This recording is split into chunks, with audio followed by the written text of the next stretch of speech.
दोस्तों नमस्कार, मैं डॉक्टर जाखड़ आवाज़ की दुनिया में आपका स्वागत है। आज आप लोगों के लिए लेके आया हूँ नेशनल साइंस डे, राष्ट्रीय विज्ञान दिवस क्यों मनाया जाता है, कब से मनाया जाता है और क्या ऐसा इस दिन हुआ था यानी कि 28 फरवरी को कि हम राष्ट्रीय विज्ञान दिवस के रूप में मनाते चले आ रहे हैं। कब से वो भी जानेंगे, वीडियो को अंत तक ज़रूर देखिएगा। तो बात शुरुआत करते हैं। ये जो शख्सियत आप देख रहे हैं, विज्ञान प्रेमियों के लिए ये कोई छुपी हुई प्रतिभा नहीं है।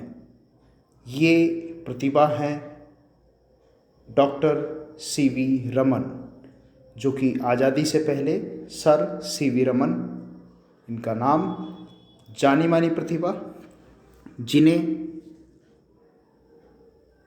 नोबेल पुरस्कार, भारत रत्न, लेनिन अवार्ड, न जाने कितने अवार्डों से ये सम्मानित हो चुके। हम ये सूची आपके सामने है, देख रहे हैं। 1928 में जो अवार्ड्स इनको मिला, मैट्यूसी मेडल मिला, 30 में नोबेल प्राइज़ इन फिजिक्स मिला रमन इफेक्ट के लिए। और मैं आपको बता दूं 1929 में इन्हें नाइटवुड की उपाधि मिली थी और उसी से ये अपने नाम के आगे सर लगाते थे। ह्यूज मेडल 1930 में मिला, फ्रैंकलिन मेडल 1941 में मिला, भारत रत्न भारत सरकार ने 1954 में जब से शुरू किया पहला इन्हीं को ही दिया था। Lenin peace prize 1957। तो कहें तो इनका जो काम था, his work on the scattering of light led to the discovery of Raman scattering और you can say Raman effect.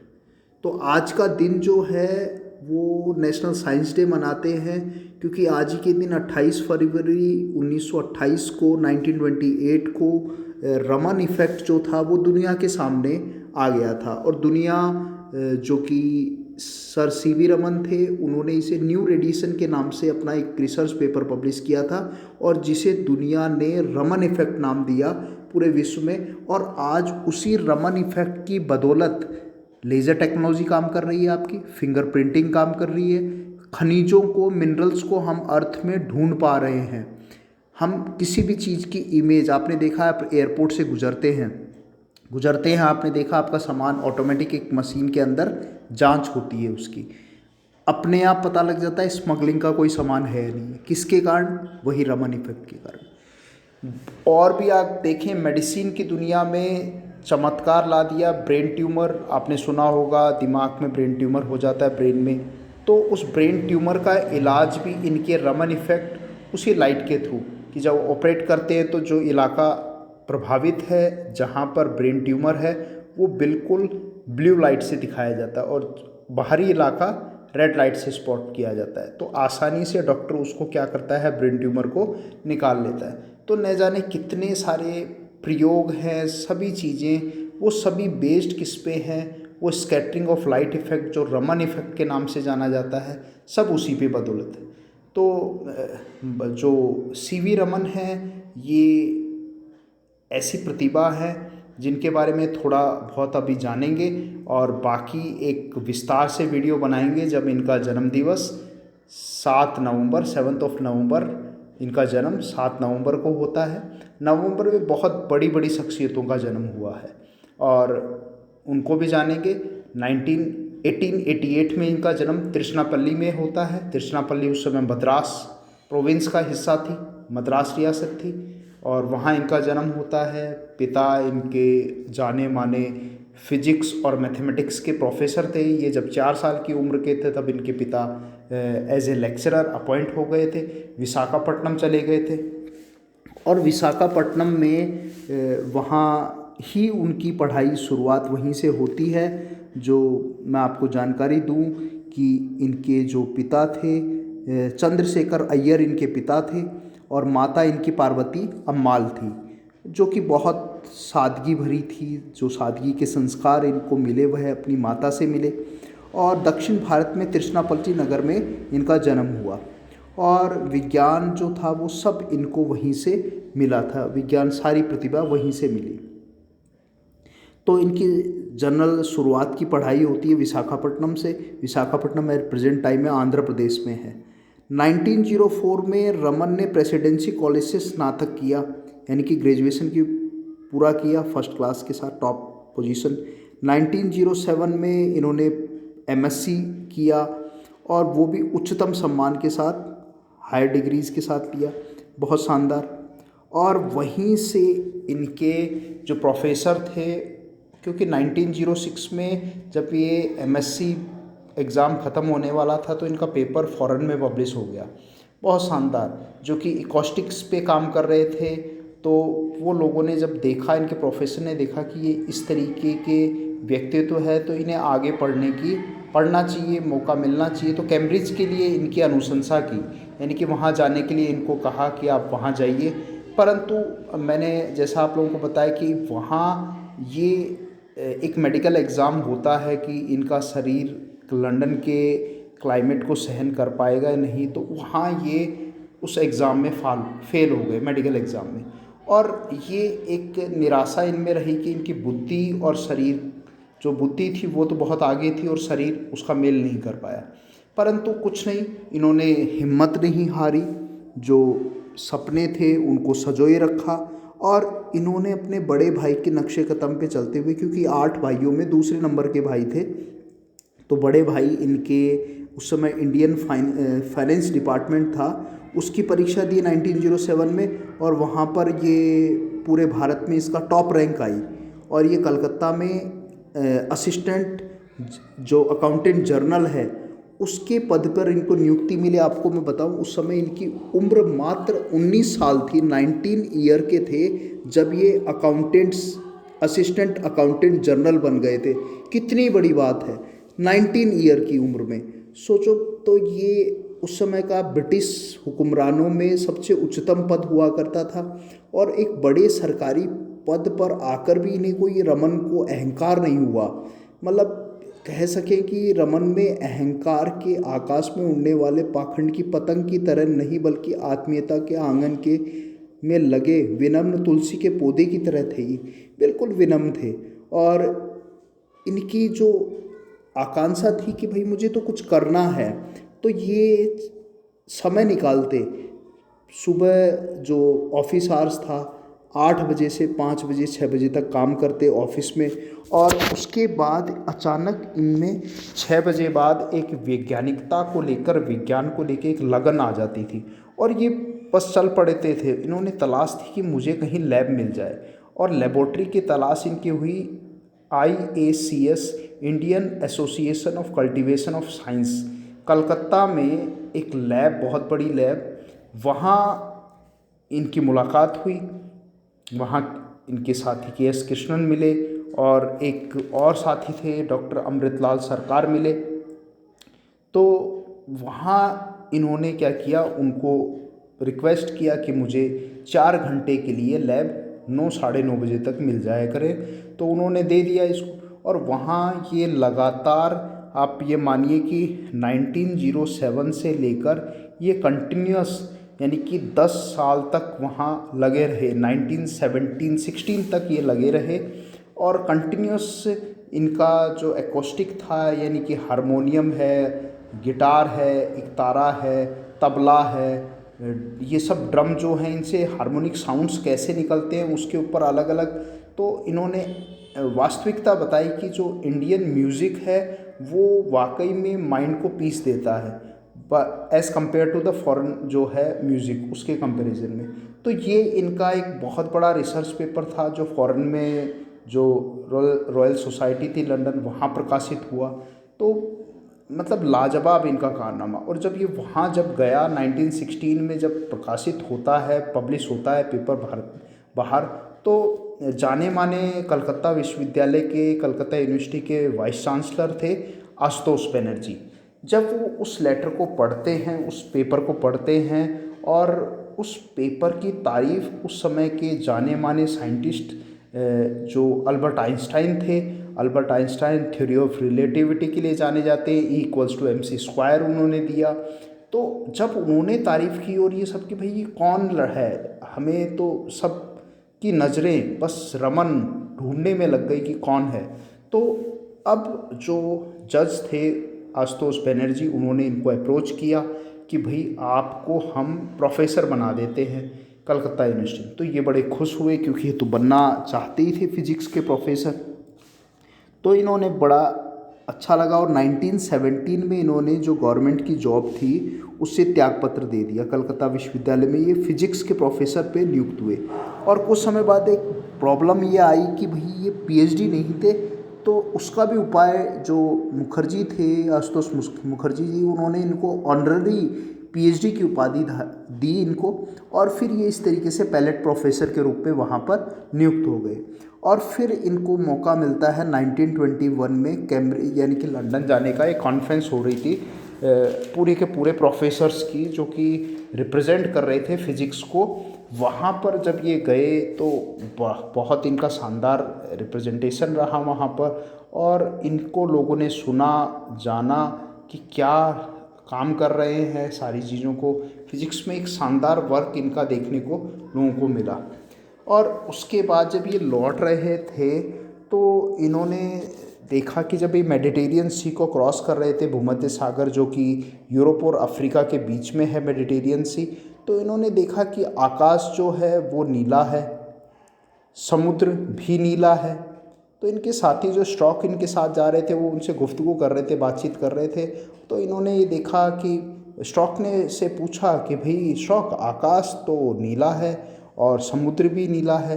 तो स्टॉक ने कहा, क्या आपको रमन पता नहीं कि रेले ने कहा है, रेले ने बताया कि आकाश की परछाई समुद्र में पड़ती है तो समुद्र नीला दिखाई देता है।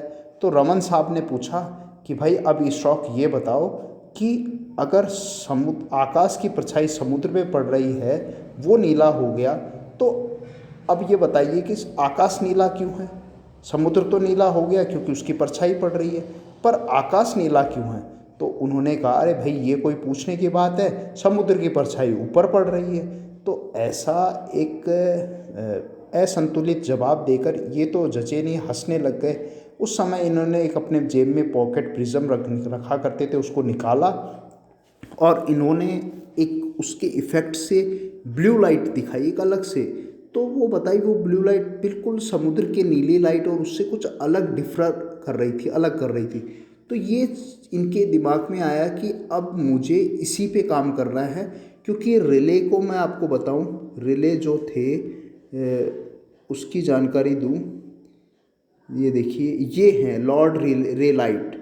रिले जो हैं, रिले के नाम से जानते हैं, इन्होंने रिले स्कैटरिंग लाइट दी थी, प्राइमरी जो रेडिएशंस पे काम किया है।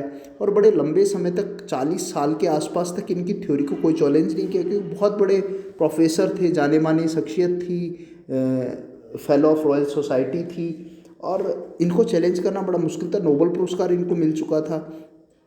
तो फिर इन्होंने किया कि रमन की स्कैटरिंग लाइट को समझाए। तो ये बड़ा लंबा समय चलता है कि 1921 से ये जब लौटते हैं तो कंसेप्ट तो माइंड में आ ही चुका था कि अब मुझे ऑप्टिक्स पे काम करना है, लाइट्स के ऊपर काम करना है, अलग अलग मीडियम से लाइट निकलती है, तो ये स्कैटरिंग का फेनोमिना है, पूरा मुझे समझना है, समझाना है।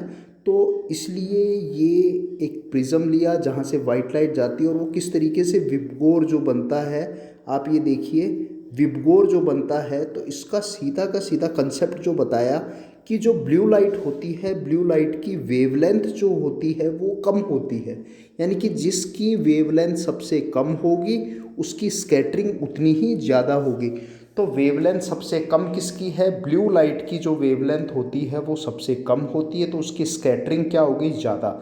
इसलिए आकाश क्या दिखता है हमें? नीला दिखता है। बहुत सारे बारीक बारीक डस्ट पार्टिकल, कोलाइडर्स जिन्हें कहते हैं, वो उस आकाश में घूमते रहते हैं, और जब सन की लाइट उन पे टकराती है तो टकरा कर वो क्या करते हैं? स्कैटर्ड करते हैं। क्योंकि आप समझ सकते हो कि रात में हमें कभी आकाश नीला नज़र नहीं आता है, तो समझ गए बच्चों, क्योंकि रात में सन ही नहीं होता है, सूरज ही नहीं होता है, तो रात में आकाश नीला कैसे दिखाई देगा? क्योंकि स्कैटरिंग ऑफ लाइट ही नहीं हो रहा है। तो बड़ी मज़ेदार चीज़ों को इन्होंने खोजा कि भाई कोई भी चीज़ है, लाल है तो लाल क्यों दिखाई दे रही है, पत्ता हरा है तो हरा क्यों दिखाई दे रहा है। उसके पीछे वही है कि कोई चीज़ लाल है, अगर हम लोहे को गर्म कर रहे हैं तो लाल दिखाई दे रहा है, इसका मतलब है कि वो बाकी सभी लाइट को रिफ्लेक्ट कर रहा है, सिर्फ लाल लाइट को क्या कर रहा है? एब्जॉर्व कर रहा है, तो वही चीज़ हमें दिखाई देती है। तो ऐसे कई सारे प्रश्न थे जो जैसा कि विबगोर, ये 7 कलर्स जो आपने रेनबो में देखे हैं, ये सभी ये रमन इफेक्ट ग्लास प्रिज्म से इन्होंने एक्सप्लेन किया। तो बड़ी शानदार चीज़ें इनकी जो मैं आप लोगों को कुछ साझा की, और बाकी एक अच्छा वीडियो इनके बर्थडे पे भी हम तैयार करेंगे, वहाँ पर इनको जानकारी देंगे। तो कुल मिलाकर ये जो रमन प्रभाव था ये आज ही के दिन आया था। इसके द्वारा उन्होंने बताया कि प्रकाश का रंग परिक्षेपण द्वारा बदल जाता है, स्कैटरिंग होके बदल जाता है। इसी महत्वपूर्ण खोज के कारण जो सीवी रमन साहब थे उन्हें 1930 में फिजिक्स का नोबल पुरस्कार मिला, जो भारत से पहला था, यानी कि एशिया से नोबल पुरस्कार प्राप्त करने वाले पहले व्यक्ति थे ये साइंस के अंदर, फिजिक्स के अंदर। उससे पहले फिजिक्स डिपार्टमेंट इन्होंने इंडिया में एस्टेब्लिश किया, फिजिक्स के पेपर्स इन्होंने निकलवाए। तो शुरुआत सब करने की फिजिक्स की सब सीवी रमन को ही जाती है, यानी कि ये सर्वश्रेष्ठ वैज्ञानिक खोज माना गया था उस समय का इन्हें। और इसके बाद हमारे जो प्रथम राष्ट्रपति थे डॉक्टर राजेंद्र प्रसाद ने 1954 में इन्हें भारत रत्न से अलंकृत किया। और विश्वविख्यात वैज्ञानिक थे समरफील्ड, तो रमन के इतने प्रशंसक और इतने कायल थे कि रमन युवा शक्ति का पर पूर्ण विश्वास करते थे। भारत के वैज्ञानिक विकास में उनके पास अपना स्वदेशी मॉडल था, मतलब वो कभी ये नहीं चाहते थे कि इंडिया का टैलेंट जो है वो यहाँ से निकलकर कहीं बाहर चला जाए, वो कभी ऐसा सोचते ही नहीं थे। तो उनका ये था कि जो भी चीज़ है, जो इंडियन इंस्टीट्यूट ऑफ बेंगलुरु के ये वहाँ पर पहली बार कोई इंडियन को नोबल मिलने के बाद इनको अपॉइंट किया गया था प्री इंडिपेंडेंस से पहले। तो ये बहुत बड़ी बात थी कि एक प्रोफेसर के रूप में, उससे पहले जितने प्रोफेसर हुए थे सब ब्रिटिशर्स थे। तो पहली बार तो इनका ये फोकस रहता था कि इंडिया का अगर डेवलपमेंट करना है, हम आज़ाद भी होंगे तो हमें साइंस को मजबूत बनाना है। और जो भी टैलेंट था बाहर से, इन्होंने होमी जहांगीर बाबा बाहर रिसर्च करते, उन्हें बुलाया, वो इनके साथ जॉब करते थे। उसी के साथ डॉक्टर विक्रम साराभाई, वो इनके स्टूडेंट रहे। तो ऐसे लोगों को इन्होंने साथ जोड़ा, और उसी का रिजल्ट है कि भारत आज होमी जहांगीर बाबा के कारण एटॉमिक एनर्जी में महारत हासिल है। और उसी के साथ स्पेस साइंस के अंदर डॉक्टर विक्रम साराभाई का कंट्रीब्यूशन, तो ये सब इन्हीं के द्वारा थे।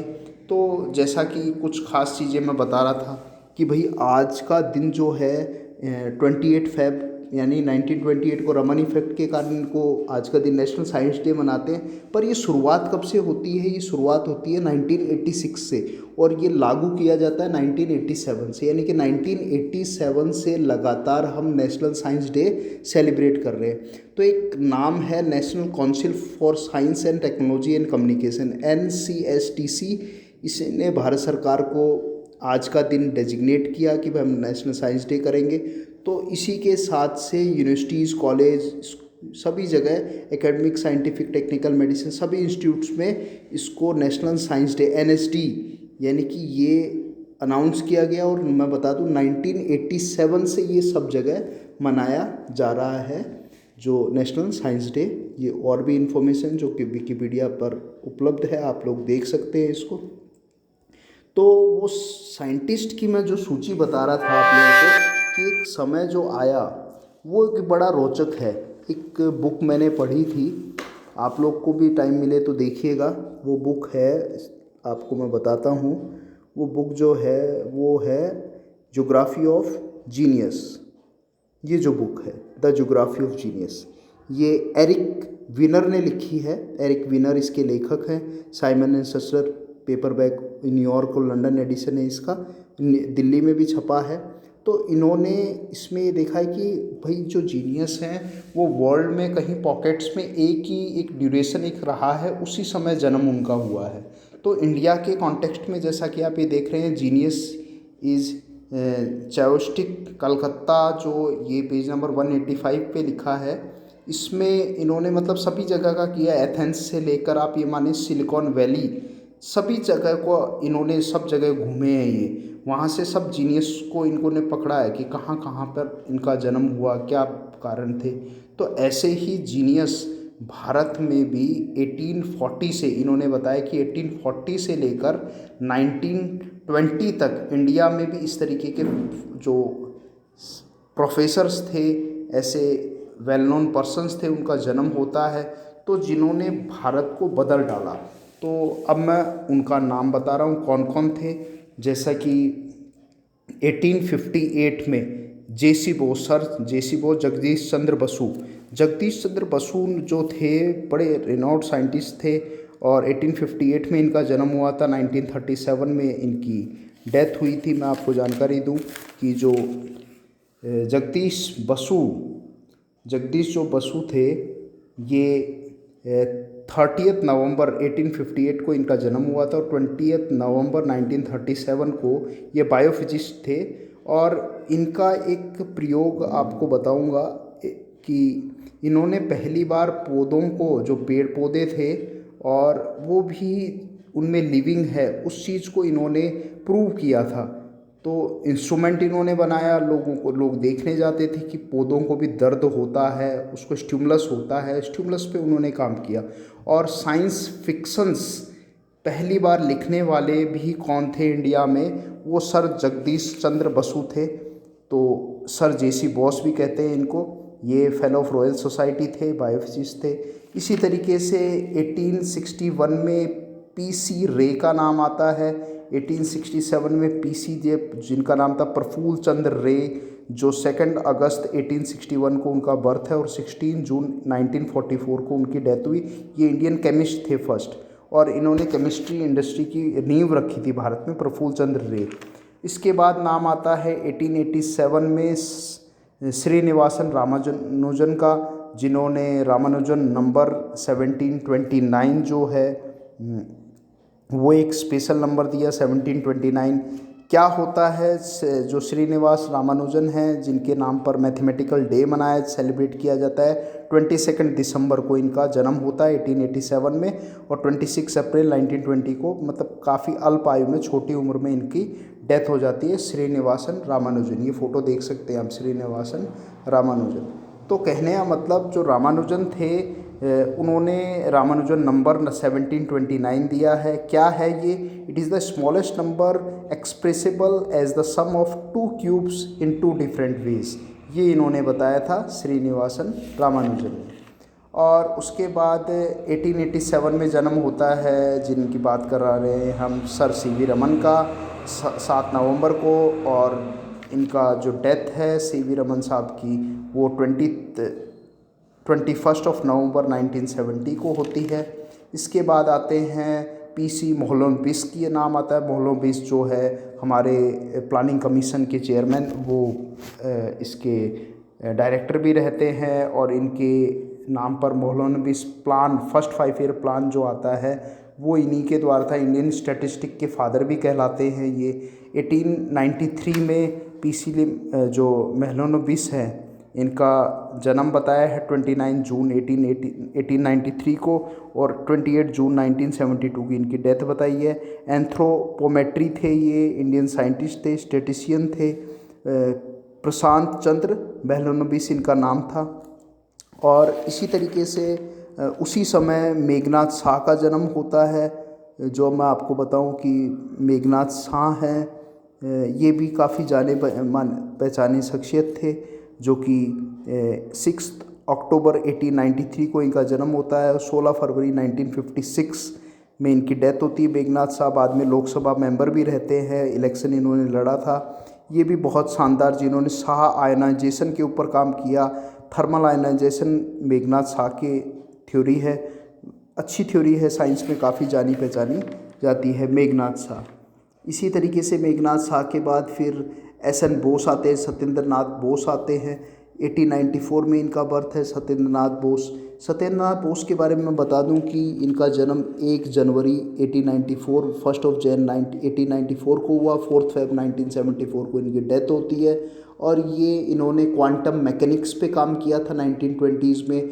बोस स्टैटिस्टिक दी है, थ्योरी ऑफ बोस कंडेंसेट दिया है, और इन्हीं के नाम पर एक हिग्स बोसोन है, गॉड पार्टिकल्स, जो कि 2012 में इनको डिवोट किया था। इनके नाम पे बोसोन दिया है, बोसोन। और इन्होंने फर्मियान 2 पार्टिकल्स को वो दिया था। बोसोन स्ट्रिंग थ्योरी है, तो बोसोन जो आप देखते हैं, हिग्स बोसोन जो नाम है, लार्ज हैलाइड कोलाइडर